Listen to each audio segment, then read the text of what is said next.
Middle east में बढ़ते युद्ध के बीच भारत सरकार ने घरेलू गैस की आपूर्ति बनाए रखने के लिए बड़े कदम उठाए हैं। साथ ही जमाखोरी और कालाबाजारी रोकने के लिए सख्त नियंत्रण और नई बुकिंग व्यवस्था लागू की है। देश में ऊर्जा संकट से निपटने के लिए भारत सरकार ने क्या कड़े कदम उठाए हैं, देखिए इस रिपोर्ट में।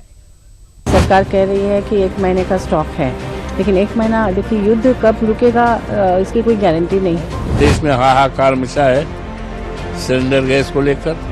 एनर्जी को लेकर जो सीरियसनेस दिखानी चाहिए थी वो नहीं दिखा पा रही है। बहुत सीरियस प्रॉब्लम है ये। ना यहाँ क्राइसिस होगा, यहाँ केवल भारत के एक नागरिक की हित रक्षण का कार्य होगा।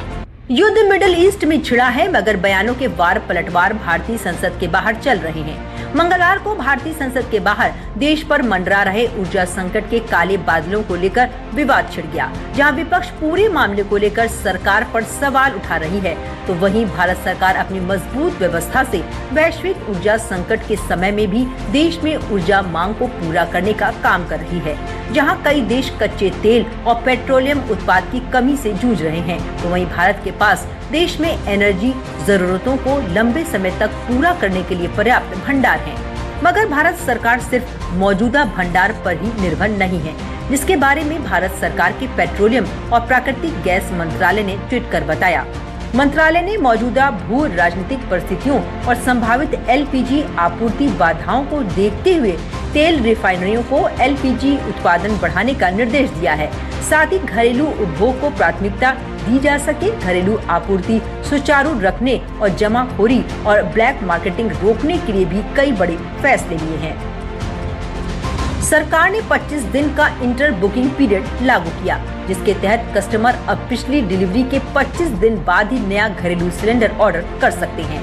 साथ ही सरकार ने आयातित एलपीजी से गैर घरेलू आपूर्ति में अस्पतालों व शैक्षणिक संस्थानों को प्राथमिकता देने का भी प्रावधान किया है। एनर्जी संकट के बीच सरकार ने बड़ा फैसला लिया है, जिसके तहत सरकार ने आवश्यक वस्तु अधिनियम 1955 लागू किया है। सरकार का यह आदेश नेचुरल गैस सप्लाई को रेगुलेट करने के लिए है, ताकि घरों के लिए पाइप्ड नेचुरल गैस और गाड़ियों के लिए सीएनजी को सबसे ज्यादा प्राथमिकता दी जा सके। Some challenges, but like the Minister of Foreign Affairs assured the House yesterday, and the Petroleum and Natural Gas Minister has repeatedly been assuring that the energy security of the country is foremost priority for the government. I would like to assure the people of Karnataka, especially the Hoteliers Association of Karnataka, as well as other people, that the priority right now would be to address the domestic consumption of people, as well as taking care of the other CNG and LNG needs of the country. Like has been said repeatedly, the utmost priority at this moment is to protect the energy security of the country, and the government of India is doing this with all commitment and gusto. Thank you. देश भर में आवश्यक वस्तु अधिनियम 1955 लागू करने का फैसला केंद्र सरकार ने दुनिया पर मंडरा रहे एनर्जी संकट को देखते हुए लिया है। अब ये कानून क्या है और ये जमाखोरी को रोकने में कैसे मददगार साबित हो सकता है, इस पर भी नजर डाल लेते हैं। एसेंशियल कमोडिटी एक्ट 1955 एक ऐसा कानून है जो सरकार को ये ताकत देता है कि वो किसी भी जरूरी चीज जैसे अनाज, दालें, खाने का तेल, दवाइयाँ या ईंधन की सप्लाई और कीमतों को कंट्रोल कर सके। इसे आसान भाषा में जमाखोरी रोकने वाला कानून कह सकते हैं। जब किसी भी चीज की कमी होने लगती है या उसकी कीमतें बहुत ज्यादा बढ़ने लगती हैं, तो सरकार इस कानून को लागू कर देती है। इसके तहत व्यापारियों के लिए स्टॉक की एक लिमिट तय कर दी जाती है कि वे एक सीमा से ज्यादा सामान गोदामों में नहीं भर सकते।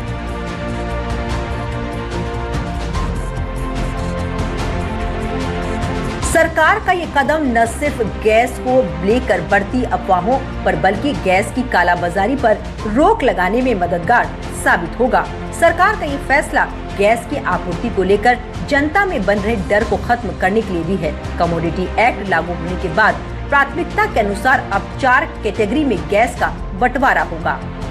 पहली कैटेगरी पूरी सप्लाई, इसमें आपके घर की रसोई गैस, पीएनजी और गाड़ियों में डलने वाली सीएनजी आती है। इन्हें पहले की तरह पूरी गैस मिलती रहेगी। दूसरी कैटेगरी खाद कारखाने, खाद बनाने वाली फैक्ट्रियों को करीब 70% गैस दी जाएगी। बस उन्हें ये साबित करना होगा कि गैस का इस्तेमाल खाद बनाने में ही हुआ है।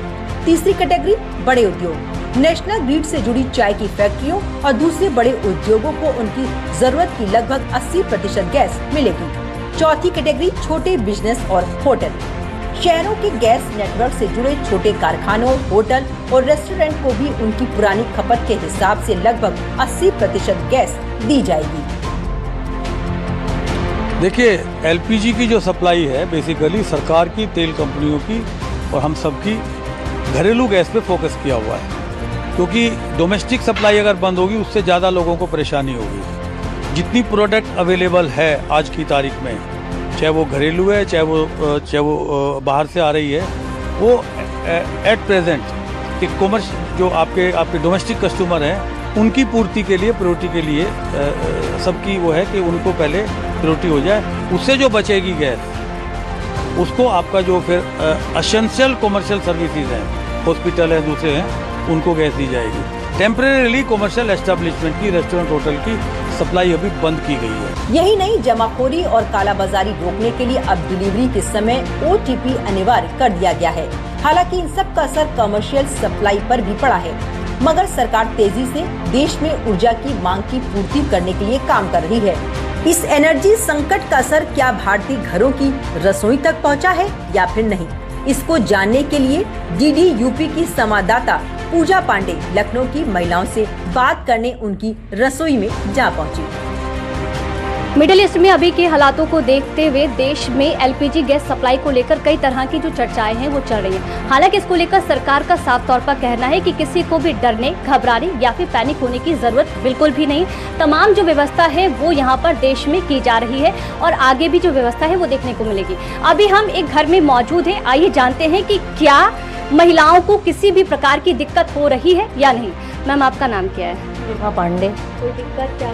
नहीं मैम, कोई दिक्कत नहीं हो रही है। मुझे गैस भी तुरंत मिल जाता है। आज मैं बुक करती हूँ तो अगले दिन ही मिल जाता है, और मोस्ट प्रोबेबली मॉर्निंग में मैं बुक करती हूँ तो मुझे 12 बजे तक भी मिल जाता है। कभी कभी ऐसा भी होता है, और कोई प्रॉब्लम मेरे हिसाब से तो कोई प्रॉब्लम नहीं है। तो देखिए, जो देश की महिलाएं हैं उनका साफ तौर पर कहना है कि पैनिक होने की कोई भी ज़रूरत नहीं, क्योंकि सरकार उनके साथ खड़ी है। तमाम जो व्यवस्था है वो यहाँ पर किया जा रहा है, और जो सरकार है वो भी यहाँ पर तेल कंपनियों को ज़्यादा से ज़्यादा मात्रा में LPG गैस सप्लाई को लेकर प्रोड्यूस करने के लिए जो निर्देश है वो दिए जा रहे हैं। और कहीं ना कहीं यहाँ की जो महिलाएँ हैं उन्हें भी सरकार पर भरोसा है, और वो भी साफ तौर पर कह रही हैं, ना तो वो डर रही हैं, ना तो वो घबरा रही हैं, और ना ही वो पैनिक हो रही हैं।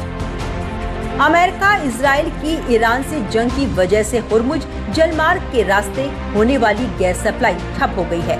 भारत को प्राकृतिक गैस की 30% सप्लाई हुर्मुज के इसी रास्ते के जरिए होती थी। ऐसे में सरकार ने इस नियंत्रण आदेश के माध्यम से प्राकृतिक गैस के लिए प्राथमिकताएं निर्धारित की हैं। साथ ही आपूर्ति की कमी को दूर करने के लिए भारत सरकार अन्य स्रोतों के जरिए प्राकृतिक गैस खरीद करने में लगी है।